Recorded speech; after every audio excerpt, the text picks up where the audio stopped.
Le partenaire de mon fils s'est moqué de moi parce que j'étais locataire. Tu vas mourir pauvre et seule. Quand j'ai acheté ma propre villa, mon fils est arrivé en disant « Super, Yann adorera élever nos enfants ici. » J'ai souri et j'ai juste passé un coup de téléphone. Je suis contente que vous soyez là. Suivez mon histoire jusqu'au bout et commentez la ville depuis laquelle vous m'écoutez pour que je voie jusqu'où elle a voyagé. Je m'appelle Martine et à 66 ans, je pensais avoir tout vu en matière de cruauté. J'avais tort. L'invitation pour l'anniversaire de Thomas est arrivée sur un carton couleur crème. Le genre sur lequel Yann, son compagnon, insistait pour tout. Une célébration familiale intime, disait l'écriture parfaite. J'aurais dû me méfier. Rien de ce que Yann organisait n'était jamais vraiment intime ou familial. J'ai passé l'après-midi à me préparer choisissant ma meilleure robe. La bleu marine avec les petits boutons de nacre que Pierre, mon mari décédé, aimait tant. J'ai même fait la folie d'aller chez le coiffeur en ville. Stupide vu mon budget serré. Mais c'était les 38 ans de mon fils. Le restaurant choisi par Yann, près de la cathédrale de Strasbourg, criait l'argent. Lustres en cristal, nappes blanches si raides. Des serveurs qui dansaient autour des tables. Un seul repas ici coûtait plus cher que mes courses du mois au supermarché. J'ai serré mon petit sac à main. Thomas s'est levé pour m'accueillir. « Bon anniversaire, mon chéri. » Je l'ai serré dans mes bras. Il m'a semblé plus rigide. Yann l'avait bien dressé. « Merci d'être venue, maman. » Son sourire semblait sincère. Mais ses yeux étaient ailleurs. Yann était assis à côté, cheveux blonds, coiffés en un chignon compliqué. Il portait un costume qui coûtait sûrement plus cher que mon loyer mensuel. Il m'a offert un sourire pincé. « Martine, comme vous êtes ravissante. Présentable. » Le mot flottait dans l'air comme une gifle. Présentable. Pas belle, pas élégante. Juste présentable. Comme si j'étais une œuvre de charité qu'il autorisait gracieusement à sa table. La soirée a commencé normalement. Thomas parlait de sa promotion au cabinet d'avocat. Yann mentionnait leurs vacances en Italie. J'écoutais, j'essayais de participer. Mais chaque remarque que je faisais semblait amuser Yann, d'une façon qui me serrait le cœur. Quand le serveur a apporté la carte des vins, Yann a fait un spectacle. « Nous prendrons le château Margaux », a-t-il annoncé. Puis il m'a regardé avec une fausse inquiétude. « Oh, mais peut-être devrions-nous commander quelque chose de plus économique. Je sais que c'est difficile depuis que vous avez déménagé dans ce petit pavillon de banlieue. » Mes joues m'ont brûlé. Oui, je vivais dans une petite location modeste à présent. Après la mort de Pierre, la grande maison était trop vide, trop pleine de souvenirs. Mais la façon dont il le disait, c'était comme si je vivais dans la misère. « Ce vin sera très bien », ai-je réussi à dire. J'ai mentionné mon bénévolat au centre social. Yann a ri. « Oh, Martine, c'est si mignon. Faire la belote avec d'autres vieillasses dames, seule, comme ça doit être épanouissant. » Thomas n'a rien dit. Il coupait son steak et évitait mon regard. Le point de rupture est arrivé quand Yann est allé aux toilettes. J'ai cru que je pourrais enfin parler à mon fils. J'ai tendu la main vers la sienne, il l'a retirée. « Maman, à propos de ta situation, » a-t-il commencé la voix mal à l'aise. « Quoi, ma situation ? » Eh bien, Yann et moi, on en parlait. On s'inquiète pour toi, seul dans ce quartier. Il est peut-être temps d'envisager d'autres options. D'autres options. Les mots m'ont glacé. Avant qu'il puisse répondre, Yann revenait un sourire satisfait aux lèvres. « Ah bien, vous discutez de l'avenir de Martine. » Il s'est penché en avant, la voix pleine d'une fausse sollicitude. « Écoutez, vous ne rajeunissez pas. Vivre seul à joindre les deux bouts, ce n'est pas durable. Il y a de très belles résidences seniors qui offrent des tarifs raisonnables. Un EHPAD. Il voulait me placer. Je suis parfaitement capable de m'occuper de moi-même. Ai-je dit la voix basse. Le rire de Yann fut bref coupant. Bien sûr que vous le pensez, mais soyons réalistes. Vous vivez dans une location minuscule, mangeant des soupes en boîte. C'est honnêtement assez triste. Il a pris son verre de vin, avant de porter le coup de grâce. Avouons-le, vous allez mourir pauvre et seul de toute façon. Les mots m'ont frappé. Mourir pauvre et seul. La cruauté désinvolte. J'ai regardé Thomas attendant qu'il me défende. Qu'il dise à son compagnon qu'il était allé trop loin. Il n'a rien dit. Il fixait son assiette la bouche fermée. « Nous ne pensons qu'à votre bien », a poursuivi Yann. « Thomas travaille si dur et nous prévoyons de fonder une famille bientôt. On ne peut pas s'attendre à ce qu'on s'occupe de vous en plus. S'occuper de moi. Moi qui avais payé ses études de droit. Moi qui avais célébré chacune de ses réussites. » Je me suis levée lentement, mes jambes tremblaient. « Excusez-moi !» J'ai attrapé mon sac. « Où allez-vous » m'a lancé Yann. Je suis sortie dans l'air frais de la nuit. Mes mains tremblaient sur mes clés. Derrière moi, j'ai entendu la porte. « Maman attend. » C'était Thomas. Je me suis retournée avec une dernière lueur d'espoir. « Tu ne peux pas partir comme ça. » Yann est bouleversé par ce qu'il a dit. Je l'ai regardé. Vraiment. Bien sûr. Il essayait juste d'aider. Nous deux. C'était là.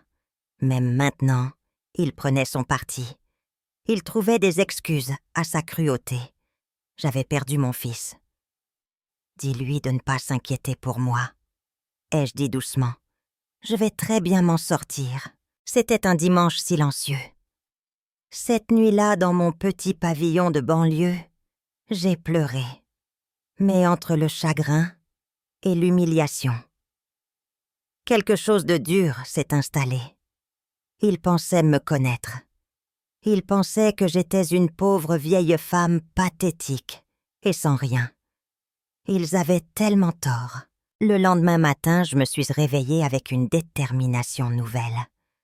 J'ai fait mon café noir dans ma vieille tasse ébréchée. Et j'ai sorti les documents que je n'avais pas regardés depuis des mois.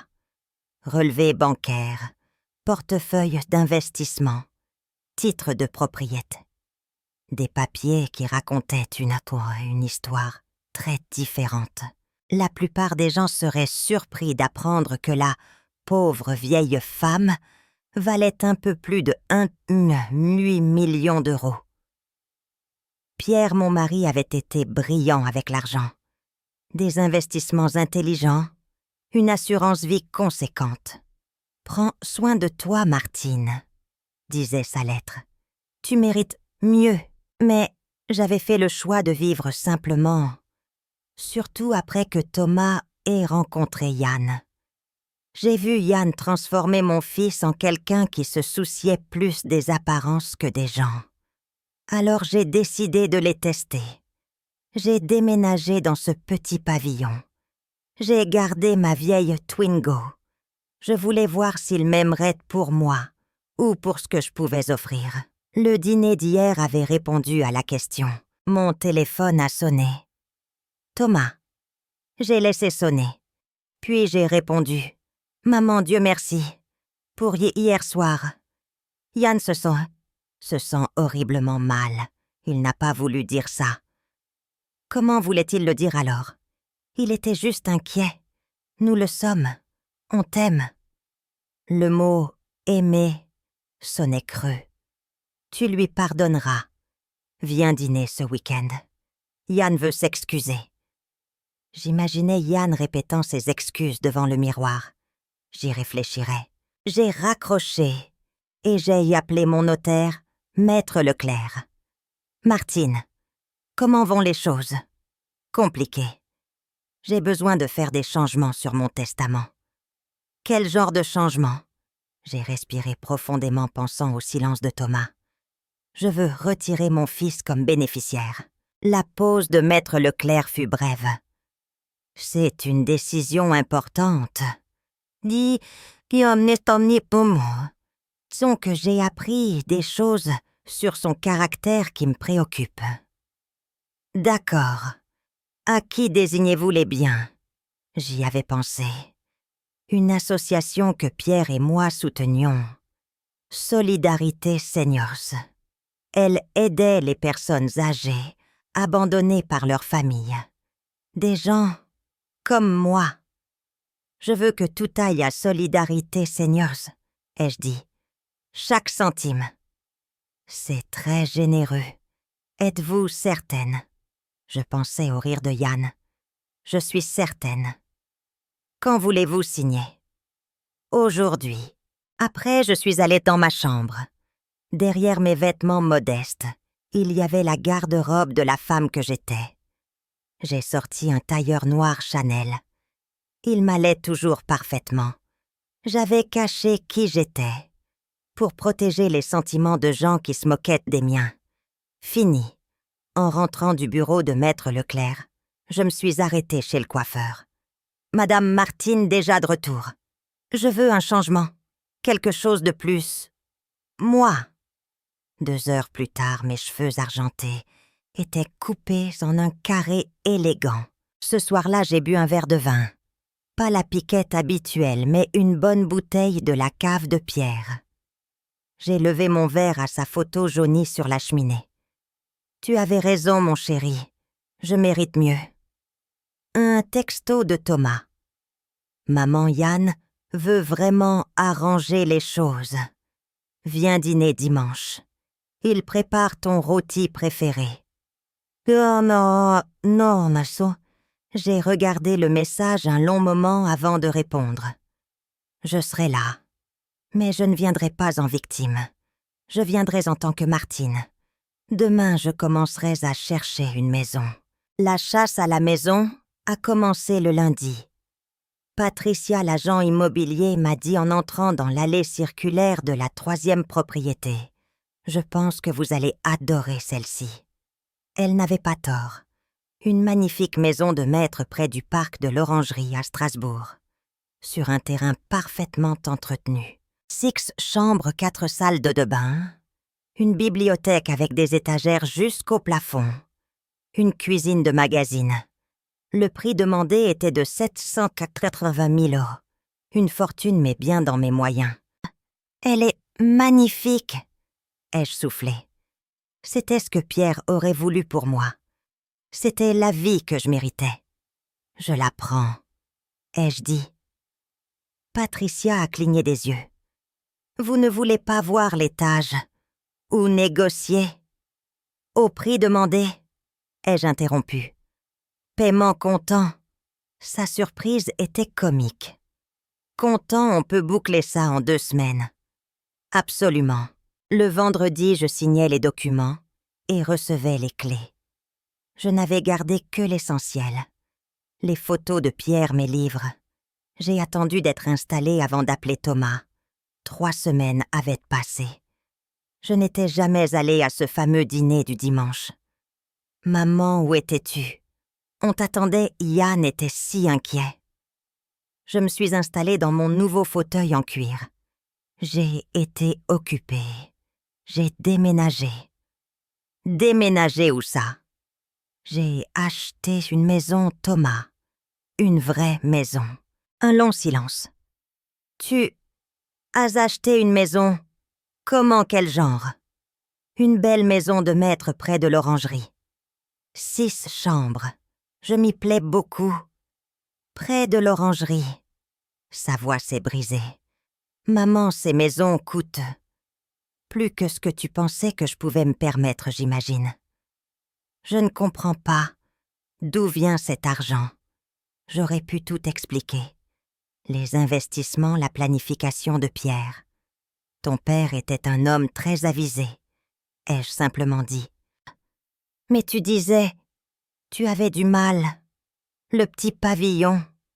J'ai choisi de vivre simplement, Thomas. Ce n'est pas pareil. J'entendais des voix étouffées. Yann qui exigeait de savoir ce qui se passait.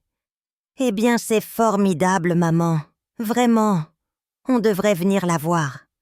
Vous devriez, ce week-end. Samedi après-midi. Samedi est arrivé. J'ai préparé du café et des pâtisseries. Leur BMW s'est garé à 14 heures précises. Je les ai regardés s'asseoir dans la voiture pendant plusieurs minutes. Yann gesticulait. Thomas agrippait le volant. Yann avait mis sa tenue, impressionner les riches. Un costume crème de designer. J'ai ouvert la porte. Thomas, Yann, bienvenue. Maman. Thomas m'a étreinte tendue. C'est... Waouh, c'est incroyable. Yann m'a dépassé ses yeux scannant déjà tout. Martine, quelle surprise. C'est assez... conséquent. Merci. Voulez-vous faire le tour? Ce qui a suivi, c'était 30 minutes d'évaluation à peine déguisée. Yann notait la superficie, la qualité des matériaux. Quand nous avons atteint la suite parentale, Yann a finalement laissé tomber son masque. « C'est énorme, dit-il. Bien trop grand pour une personne seule, vraiment. J'aime l'espace, ai-je répondu.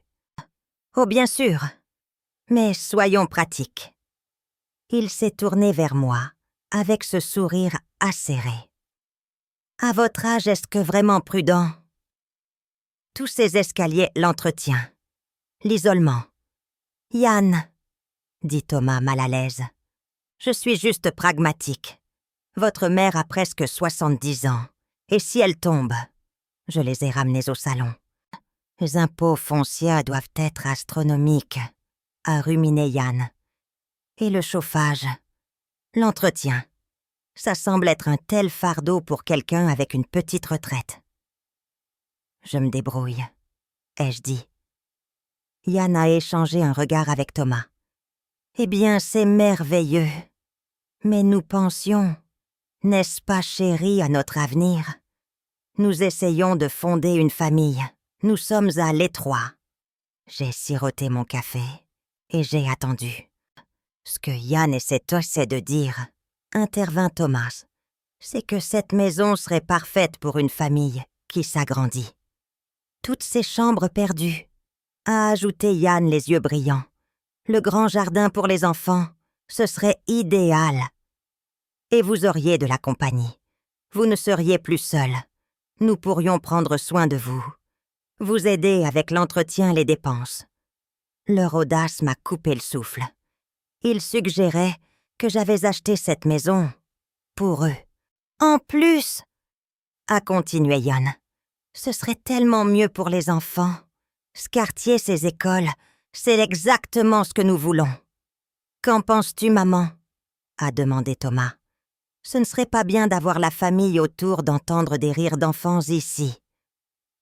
Ils attendaient confiants que j'accepterais, que je serais reconnaissante qu'ils me sauvent du fardeau de ma propre maison.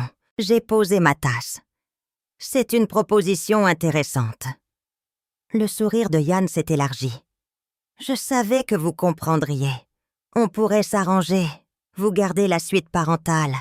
Et nous prenons les autres chambres. Yann a déjà fait des croquis pour la chambre du bébé.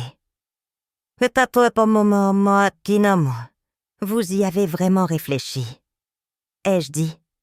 Nous voulons juste ce qui est le mieux pour tout le monde, dit Yann. C'est ça la famille. On prend soin les uns des autres. La famille. Ce mot. J'ai souri. Un vrai sourire. Vous avez absolument raison, Yann. La famille devrait prendre soin les uns des autres. Je me suis levée. J'ai un coup de fil à passer. Excusez-moi un instant. En marchant vers mon bureau, j'ai entendu le murmure ravi de Yann à Thomas. Je t'avais dit qu'elle finirait par accepter. Ça va être parfait. Parfait, oui, ai-je pensé en attrapant mon téléphone. Ça va l'être. J'ai fermé la porte du bureau. J'entendais leur excitation. Notre maison, comme s'ils avaient déjà pris possession des lieux. Mes mains étaient stables. J'ai composé le numéro de Maître Leclerc. Cabinet de Maître Leclerc. Sarah à l'appareil. C'est Martine. J'ai besoin de Maître Leclerc. C'est urgent. En attendant, j'imaginais Yann redistribuant mes meubles. Martine, Sarah a dit que c'était urgent. J'ai besoin de faire des changements immédiats sur mon testament, aujourd'hui. Quel genre nous venons de tout mettre à jour?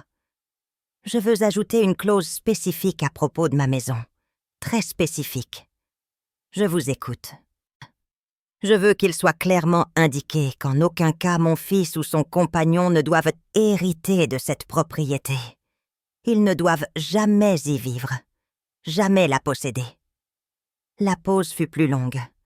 Martine, c'est assez définitif. J'entendais Thomas dans le couloir. La suite parentale a une si belle lumière. Tu adorerais le dressing, Yann. Ils sont ici maintenant, ai-je dit, dans ma maison, en train de planifier où mettre la chambre des enfants. Je vois, dit Maître Leclerc. Vous sentez-vous sous pression? Non, ils ne me forcent pas. Ils me montrent juste qui ils sont, et je les écoute enfin. Que voulez-vous spécifier d'autre? Je veux que la maison revienne à Solidarité Seniors. Et je veux une clause stipulant que s'ils contestent le testament, ils perdent même le droit de visiter la propriété. C'est juridiquement possible, a confirmé Maître Leclerc. Autre chose. Oui, une lettre, à leur livrer après ma mort. Qui explique pourquoi? J'entendais Yann s'approcher de la porte du bureau. Pas au téléphone. Pouvez-vous venir ici aujourd'hui? Je peux être là dans une heure. Parfait. Utilisez l'entrée du jardin. Je suis retournée les voir. Ils étaient dans le salon. Yann prenait des photos avec son téléphone. Juste quelques mesures, dit-il. Pour le placement des meubles. Pas de problème. Pendant une heure, j'ai joué le rôle qu'ils attendaient. La vieille femme reconnaissante, submergée par leur offre généreuse. J'ai hoché la tête quand Yann décrivait ses idées de décoration. Ils ont tout gobé. On devrait y aller, a finalement dit Thomas. On dîne chez les Henderson. On reparle de l'arrangement bientôt, a dit Yann. Je suis sûre qu'on peut rendre ça merveilleux pour tout le monde. J'en suis sûre aussi, ai-je convenu. Après leur départ, Maître Leclerc est arrivé. Je lui ai donné le tour complet, expliquant la scène qui venait de se jouer. Ils croient vraiment que vous avez acheté cet endroit pour eux. Complètement. Dans leur esprit, mon succès est un atout à réclamer. Rédigeons cette lettre. Que voulez-vous qu'ils sachent? J'ai regardé mon jardin. Je veux qu'ils comprennent que l'amour n'est pas à sens unique, que la famille ce n'est pas ce qu'on peut prendre. Je veux qu'ils sachent que j'ai vu clair dans leur jeu. Et la maison? Je veux qu'ils sachent que ma maison deviendra un lieu où les personnes âgées, abandonnées, trouveront une communauté. Je veux qu'ils sachent que j'avais le choix, que jusqu'à aujourd'hui, j'aurais pu choisir différemment. Mais ils ont rendu impossible de les aimer. Et ce n'est pas mon échec, c'est le leur. Quand Maître Leclerc a rédigé les documents, un poids m'a quitté. Parfait, ai-je dit quand elle a lu la lettre. Quand le testament sera-t-il mis à jour? Tout sera prêt à être signé lundi. Êtes-vous absolument certaine, Martine? J'ai pensé aux murmures excités de Yann, aux hypothèses de Thomas, aux années où j'étais un fardeau. Je n'ai jamais été aussi certaine de ma vie. Dans 3 jours, le Nouveau Testament serait signé. Dans 3 jours, leur avenir leur appartiendrait. Sans ma maison, sans mon argent. La pensée aurait dû me rendre triste. Mais alors que je regardais le soleil se coucher sur mon jardin, je n'ai ressenti qu'une profonde satisfaction. Ils avaient fait leur choix. Maintenant, j'avais fait le mien. L'appel est arrivé 3 jours après la signature. 7 heures du matin. J'étais dans ma cuisine, savourant mon café. L'identification de l'appelant montrait Thomas. « Maman, il faut qu'on parle. Maintenant. » Pas de bonjour. « Bonjour à toi aussi, Thomas. Qu'y a-t-il d'urgent? » « Ne joue pas à ça. Je sais ce que tu as fait. Le testament. » Ah, le cabinet de Maître Leclerc avait dû appeler pour une vérification de routine. Je vois. Ils m'ont dit que nous n'étions pas bénéficiaires. J'entendais Yann crier en arrière-plan. « Voudrais-tu venir en discuter? » On est déjà en route. La ligne a coupé. Ils sont arrivés. En 20 minutes, le visage de Yann était rouge de colère. « À l'intérieur. Maintenant », a exigé Yann en me bousculant dans l'entrée. Ils sont restés debout dans le salon comme des procureurs. « Comment as-tu pu nous faire ça ?» La voix de Yann était stridente. « Après tout ce qu'on a fait pour toi, nos plans. »« Quels plans ?» ai-je interrompu. « N'agis pas comme une innocente, » a lâché Thomas. « Tu nous as laissé croire qu'on allait vivre ici. Tu nous as encouragés. » Je n'ai rien fait de tel. Je vous ai écouté faire des suppositions. Des suppositions. Le rire de Yann était amer. « Je suis ton fils, » dit Thomas. « Oui, et je suis ta mère. Mais ça ne fait pas de ma maison ta maison. Ni de mon argent ton argent. » Yann faisait les 100 pas, ses talons cliquant sur mon parquet. « C'est insensé. Vous avez presque 70 ans. On vous a offert de l'aide, de prendre soin de vous. Et voilà comment vous nous remboursez. »« En mentant, » a-t-il crié. J'ai regardé Thomas. « C'est comme ça que tu le vois, que j'ai menti. » Il a levé la tête. « Maman n'en a besoin de cette maison. Ma promotion implique des obligations.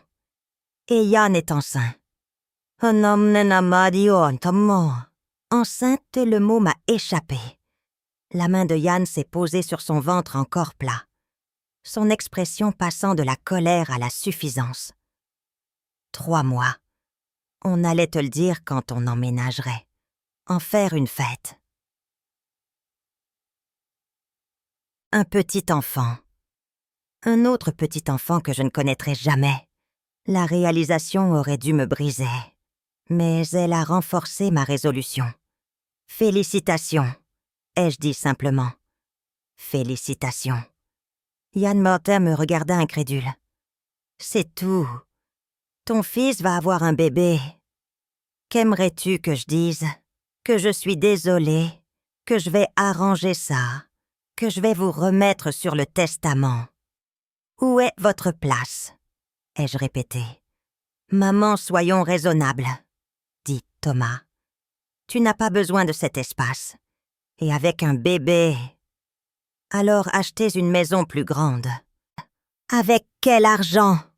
a hurlé Yann. « Vous savez ce que coûtent les maisonnettes dans les bons quartiers, les écoles de privés. Ce qu'il faut pour donner aux enfants la vie qu'ils méritent. Le genre de vie que votre enfant mérite, ai-je corrigé. Votre responsabilité, pas la mienne. » Le visage de Yann est devenu blanc. « Vous êtes une vieille femme, égoïste et amère. Pas étonnant que votre propre fils supporte à peine de vous voir. » Les mots étaient durs, mais je n'ai pas scellé. Pierre ne m'a pas quitté Yann. Il est mort. Et si Thomas peut à peine supporter de me voir, pourquoi voudriez-vous vivre dans ma maison? « Parce que ce n'est pas votre maison, » a-t-il crié. « Pas vraiment. Thomas est votre seul enfant. Tout ce que vous avez devrait lui revenir. C'est comme ça que les familles fonctionnent. » Vraiment. Je me suis levée. « Dis-moi, Yann, dans ta famille, tes parents ont-ils fait des sacrifices pour tes études? C'est différent.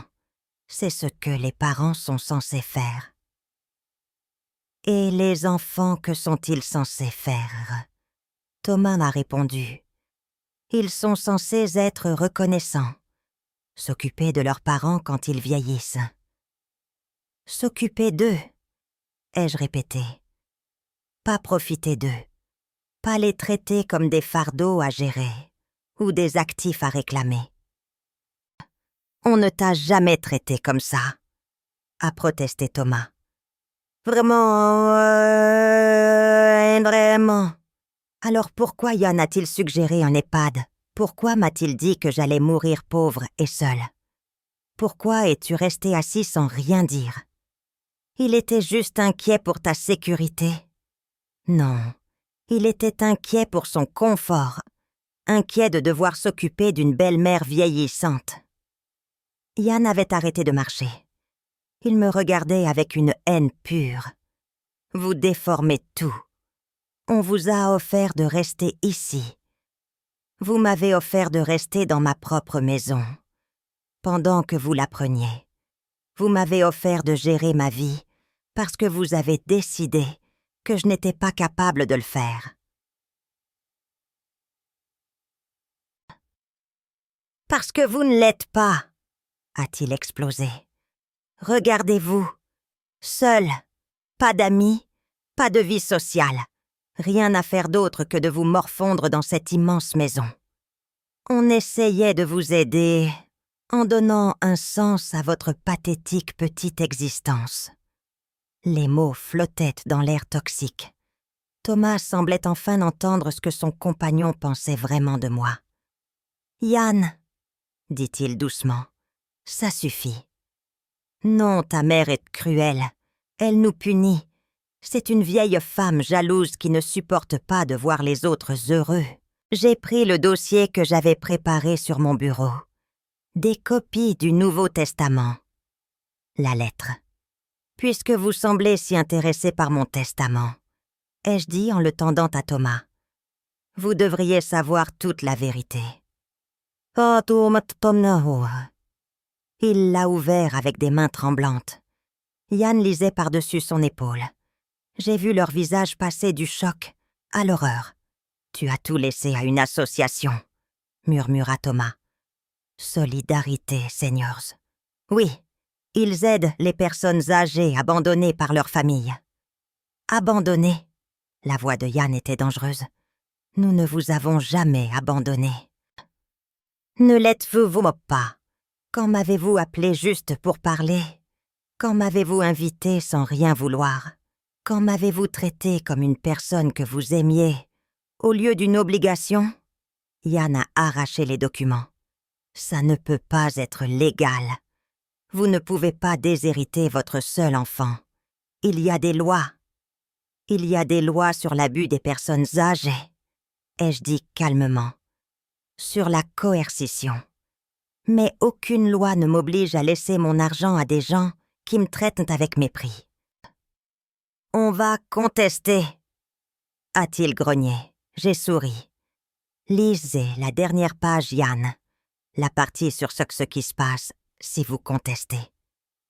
Ses yeux ont parcouru le document. Son visage est devenu livide. Si vous contestez, ai-je dit, vous perdez le droit de jamais mettre les pieds ici. Vous serez légalement interdit d'entrer.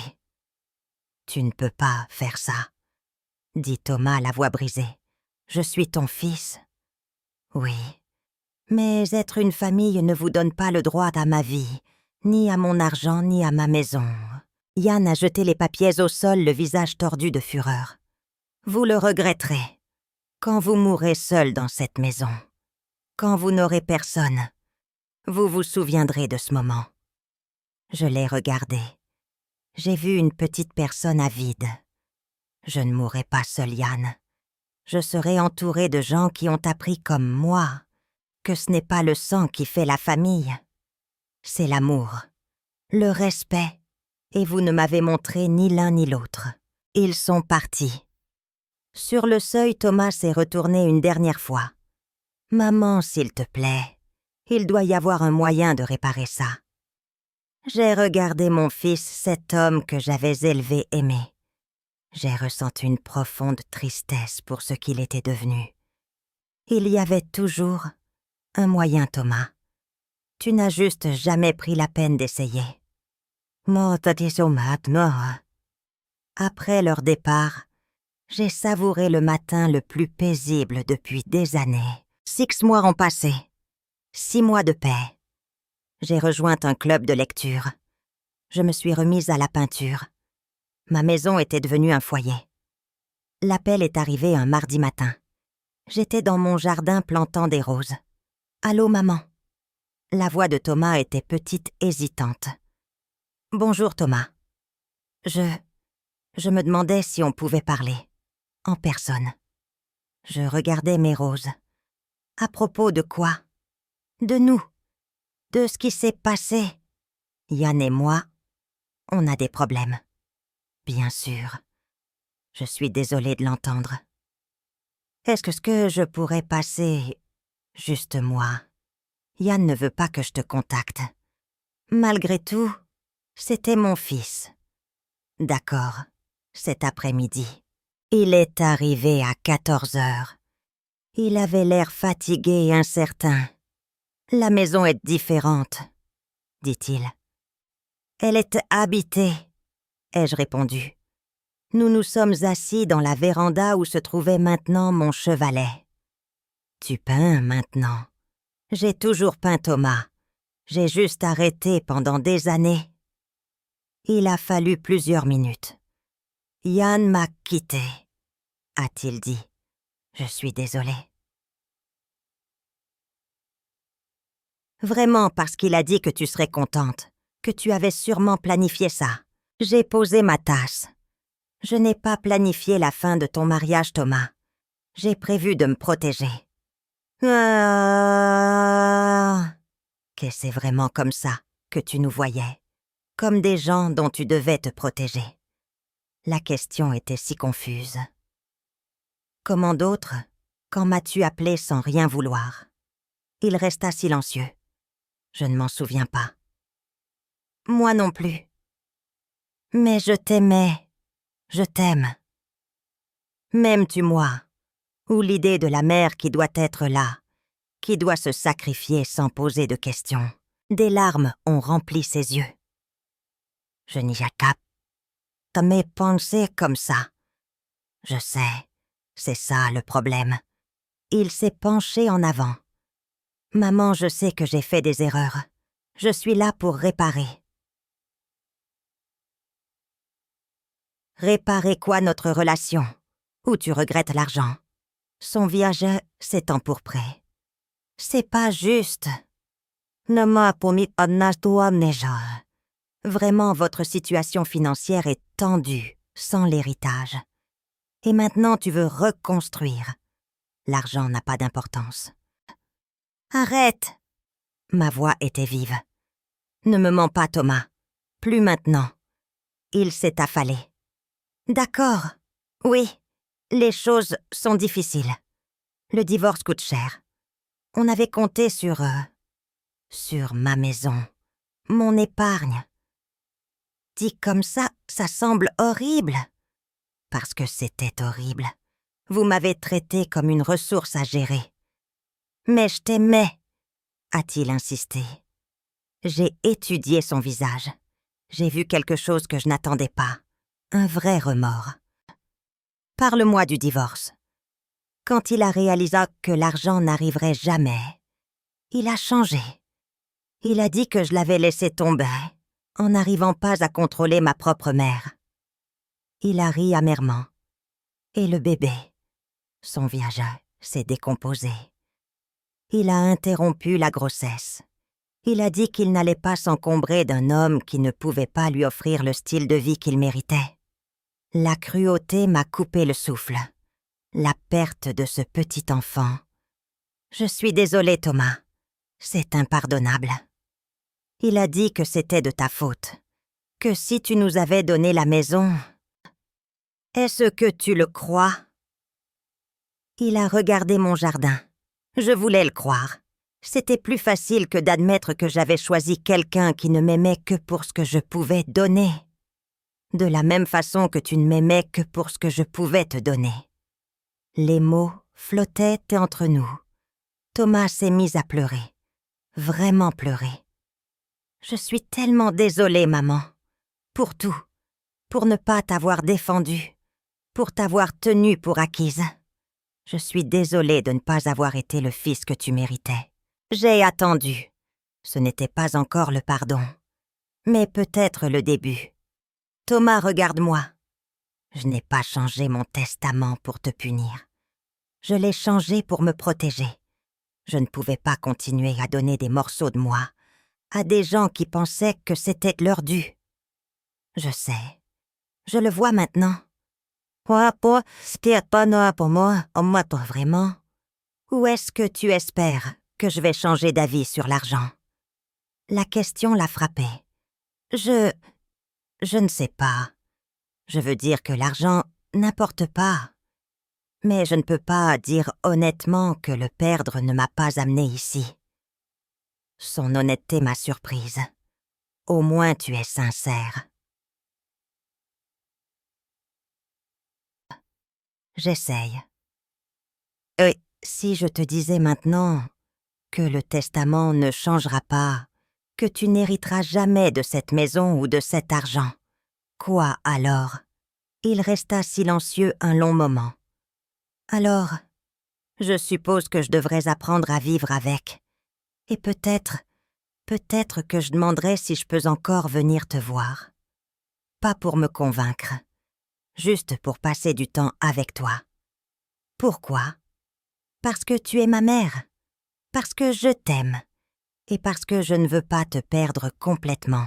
J'ai regardé cet homme, mon fils, ma plus grande réussite et ma plus profonde déception. Et j'ai senti de l'espoir. Le testament ne changera pas Thomas. Son visage s'est affaissé, mais il a hoché la tête. Je comprends, mais tu peux venir me voir. Si tu veux, si tu acceptes que cette relation doit être différente. Différente comment? Égale. Fini les attentes. Fini les hypothèses. Fini de prendre sans donner. J'aimerais essayer. La confiance se gagne, Thomas. Elle n'est pas héritée. Je sais. Je me suis levée. Solidarité Seniors utilisera cette maison comme résidence d'accueil dans quelques années. Quand je ne pourrai plus vivre seule. Et ça te va. J'ai hâte d'être entourée de gens qui ont appris à créer une famille à partir de l'amitié. Est-ce qu'il y aura de la place pour la famille qui veut faire mieux? Je me suis retournée vers lui. Je suppose que ça dépend de la famille, n'est-ce pas? Il a souri. Un vrai sourire. Puis-je t'aider dans le jardin? Je me souviens que tu me laissais planter des choses quand j'étais petit. J'aimerais bien. Alors que nous marchions dehors ensemble, je me suis sentie plus légère. L'argent irait toujours à l'association. La maison deviendrait un havre de paix. Mais peut-être, juste peut-être, que ce serait aussi un endroit où une mère et un fils pourraient réapprendre à s'aimer. Pas par obligation ou attente, mais par choix. C'était plus que ce que j'avais osé espérer. Et maintenant, je suis curieuse de vous connaître. Qu'auriez-vous fait à ma place? Avez-vous déjà vécu quelque chose de similaire? Commentez ci-dessous. Merci de m'avoir écouté jusqu'ici.